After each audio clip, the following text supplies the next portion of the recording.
శ్రీకృష్ణుణ్ణి దేవుడు అని ముద్ర వేసి మనిషికి నేలకి దూరం చేయొద్దు. He's biologically born and brought up on this earth. ఆయన అపార మేధ, ఉన్నత విలువలతో జన్మ తీసుకుని ఈ నేల మీద నడిచిన మనిషి. అతను చెప్పిన ధర్మం మతం కాదు, మన జీవితం. గీతతో కోట్ల మందికి దారి చూపించిన అతనికన్నా గురువెవరు?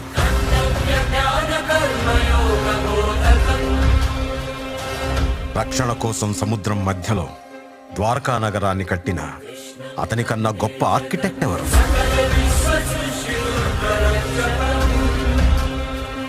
చూపుతోనే మనసులోని మాట చెప్పే అతనికన్నా గొప్ప సైకాలజిస్ట్ ఎవరు? వేణుగానంతోనే గోవుల్ని గోపికల్ని కట్టిపడేసే అతన్ని మించిన మ్యూజిషియన్ ఎవరు?